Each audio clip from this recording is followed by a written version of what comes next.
अर्जुन, आज के इस वीडियो में हम लोग एक ऐसे क्राइसिस के बारे में जानने वाले दोस्तों, जिसमें बहुत सारे लोग, हजारों लाखों लोग सफर करें।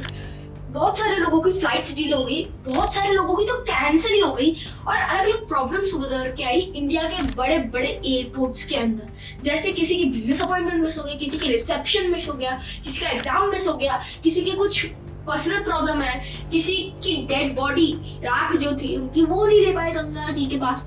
बहुत सारी अलग अलग प्रॉब्लम थी और बहुत ज्यादा टेंशन है इंडिया के बड़े बड़े एयरपोर्ट्स के अंदर। और दोस्तों, ये एक ऐसी कंपनी की स्टोरी है जिसने इंडिया का एक मेजर सेक्टर, एविएशन सेक्टर का एक major role, 65% market capitalisation hold करता है।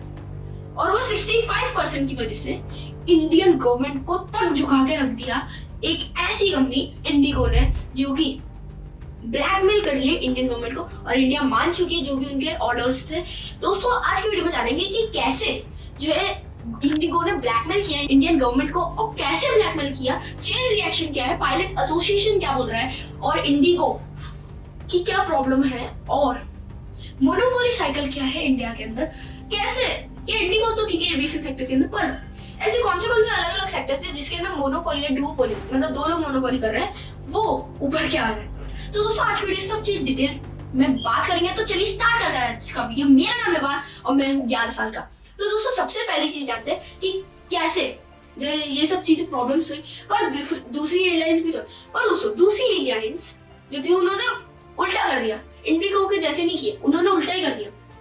उन्होंने क्या किया, उनको पता था इंडिगो के पास नहीं जाएगी क्योंकि सारी फ्लाइट्स कैंसिल हो चुकी और बहुत सारी डिले हो चुकी है, इनके पास ही आएंगी। तो इन्होंने पैसे कमाने का सोच लिया। इन्होंने क्या किया, जो 7,000 की फ्लाइट थी उसको 10 टाइम्स बढ़ा के 70,000 कर दिया। और अलग अलग रिपोर्ट्स ये बोल रही है कि दिल्ली से रांची जाना अभी लंदन जाने से भी ज्यादा महंगा हो चुका है। ऐसे टाइम आ गया दोस्तों इंडियन एविएशन सेक्टर के, और इस वजह से गवर्नमेंट को प्राइस कैपिंग ऑर्डर करनी पड़ी, मतलब कितने किलोमीटर्स पे कितना जो है चार्ज करेंगे एविएशन कंपनीज। दोस्तों, आप ये स्क्रीन पे देख सकते हैं। ठीक है, अभी जानते हैं कि क्यों ब्लैकमेल करा जा रहा है इंडियन गवर्नमेंट को। दोस्तों, डीजीसीए की तरफ से एक एफडीटीएल रूल आया है। इसमें 4 रूल्स हैं जो कि पायलट के फेवर में ही है। आप इसको जब जानोगे जब भी समझोगे। तो चलिए स्टार्ट करते हैं। सबसे पहला रूल है इसके अंदर कि एक पायलट को एक वीक के अंदर 2 दिन की ऑफ मिलनी ही चाहिए। दूसरा रूल कि नाइट टाइम जो रिवाइज कर दिया गया, पहले जो है पायलट्स का नाइट टाइम रहता, मतलब एज ए नाइट कौन सा टाइम रिकॉग्नाइज होता था, पहले होता था 12 AM to 5 AM, पर दोस्तों अभी रिवाइज कर दिया गया, 1 घंटा बढ़ा दिया 12 AM to 6 AM। तो दोस्तों, इसमें और एडिशनल रेस्ट मिल जाएगा। उसके बाद तीसरी चीज है कि जो पायलट्स हैं उनको वीक में 6 नाइट लैंडिंग्स, अभी रूल था पहले कि एक वीक में से 6 बार नाइट लैंडिंग्स करी जा सकती, पर अभी उसको घटा के 2 कर दिया गया, जिससे जो पायलट की फटीग नहीं होगी और वो ज्यादा टायर्ड नहीं होंगे, जिससे जो बहुत सारे अलग अलग जो कंज्यूमर्स हैं, जो अलग अलग लोग ट्रैवल करते हैं, उनको भी घाटा नहीं होगा और जैसे एयर इंडिया का क्रैश हुआ था वैसे नहीं होगा। अभी चौथी चीज है कि जो पायलट है उनकी हर मंथ फटीग रिपोर्ट की कितना टायर्ड है वो, उनकी मेंटल हेल्थ क्या है, उनकी रिपोर्ट जो है एविएशन कंपनीज को हर महीने इंडियन गवर्नमेंट को देनी पड़ेगी। और दोस्तों, ये क्या है, इंडिगो का कैसा धंधा चलता है, इंडिगो का धंधा चलता है कम लोग ज्यादा फ्लाइट टाइम आवर्स, मतलब ये 1 मिनट भी वेस्ट नहीं करते और इनके पास क्रू भी कम है। दोस्तों, अगर हम लोग जाने तो एक साइकिल, मतलब एक जगह से वापस उसी जगह पे आना 3-4 जगह जाके, उसके लिए जो है एयर इंडिया के पास है 19 क्रू मेंबर्स और इंडिगो के पास कितने 13 क्रू मेंबर्स। तो सोचिए दोस्तों कि कितना ज्यादा जो लोग टायर्ड हो जाते होंगे, पायलट्स टायर्ड हो जाते होंगे और इस वजह से ही इंसिडेंट्स की घटना होती है। पर ये मंजूर नहीं था इंडिगो को और ये पायलट एसोसिएशन भी बोल रहा है, मैं नहीं बोल रहा, पायलट एसोसिएशन बोल रहा है। दोस्तों, अभी जानते हैं कि अपन को कुछ भी जानना होगा तो उससे पहले हमको जो जड़ में जानना पड़ा, तो जड़ में जाते हैं इंडिगो बॉर्न कैसे। दोस्तों, 2005 के अंदर जब किंगफिशर, एयर डेकन, ये सब जो बड़ी बड़ी कंपनीज थी, ये सब लोग, एयर इंडिया, ये सब लोग लग्जरी की तरफ जा रहे थे। पर जो इन दोनों, मतलब इंडिगो के जो 2 फाउंडर थे, राकेश गंगवाल और एक और, उन्होंने एक चीज नोटिस की कि एक बड़ा गैप है।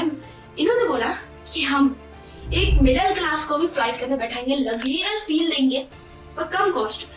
और दोस्तों यही इनका फंडा था और यही अभी तक चलते रहा और यही अभी इनके सीईओ बोल रहे हैं।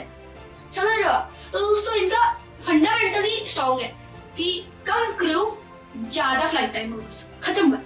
अभी जानते हैं कि कैसे ये इंडिगो का तो ठीक है, क्या चीजें थी, क्यों ब्लैकमेल किया और कैसे इंडियन गवर्नमेंट मान गई, ये सब मैंने आपको बताया। अभी जानते हैं कि जो इंडिया के लिए इम्पोर्टेंट है कि मोनोपोली साइकिल क्या है, इंडिया के अंदर अलग अलग सेक्टर्स में कैसे मोनोपोली बन रही है। दोस्तों अगर हम लोग बात करें एयरपोर्ट की, दोस्तों एयरपोर्ट में अभी अडानी एयरपोर्ट्स जो बहुत ज्यादा आगे निकल रहा है और इस वजह से ये सब लोग क्या करते हैं। अभी पहले क्या किया इन लोगों ने, जैसे मैं आपको जियो का एग्जांपल देता हूँ, जियो पहले आया फ्री डेटा, फ्री नेट, ये सब दिया, डिसरप्शन मचा दी। और फिर जैसे ही छोटी मोटी कंपनी टाटा डीओकॉम, जो बीएसएनएल, ये सब कंपनीज खत्म हो गई जब इन्होंने प्राइस बनाना स्टार्ट कर दिया और आपके पास कोई ऑप्शन नहीं, आपके पास वोडाफोन आइडिया है, एयरटेल है और ये जियो है।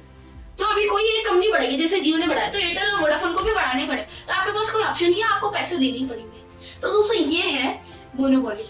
और अगर हम लोग डुओपोली जाने तो दोस्तों वो इंडिया के नहीं है, पर जैसे मैं आपको एग्जांपल दे सकता हूँ, जैसे एविएशन सेक्टर में प्लेन्स बहुत ज्यादा जरूरी रहते हैं, प्लेन्स नहीं होंगे तो कैसे उड़ेंगे। तो प्लेन्स बनाने का ना बोइंग और एयरबस बहुत बड़ा इनका जो कंट्रीब्यूशन है। और अगर इंडिया की बात करें तो अभी इंडिया में अभी मोनोपोली और डुओपोली बन रही है। कैसे? सीमेंट सेक्टर को पकड़ के चलना। सीमेंट सेक्टर में श्री सीमेंट है, अंबुजा एसी सीमेंट को तो खरीद लिया अडानी ग्रुप ने, और अडानी ग्रुप धीरे धीरे छोटे छोटे सीमेंट कंपनीज को जो खरीद रहा है, जिससे और बड़ा बन रहा है। वैसे अल्ट्राटेक सीमेंट तो नंबर 1 है, एड में भी आता है नंबर 1। और दोस्तों एक और एग्जांपल दूं पोर्ट्स का, सी पोर्ट्स का जो है बहुत ज्यादा हद तक जो अडानी के पास ही कंट्रोल है। तो दोस्तों आप समझ सकते हैं कि कैसे इंडिगो ने जैसे मोनोपोली कर ली, वैसे अलग अलग सेक्टर्स में इंडिया में मोनोपोली डुओपोली हो सकती है। और दोस्तों इंडिया में एक बहुत बड़ा क्राइसिस आ सकता है। आपको क्या लगता है, आपकी क्या राय है, बताइए कमेंट में। दोस्तों अगर आपको ऐसे इंटरेस्टिंग और सोल्यूशन ओरिएंटेड वीडियोस चाहिए और जो सच्चाई में बात करते हैं वो वाला वीडियोस चाहिए तो लाइक कर दीजिए, सब्सक्राइब कर दीजिए विवान डिकोच चैनल को। मिलेंगे नेक्स्ट वीडियो, जब के लिए जय हिंद, वंदे मातरम।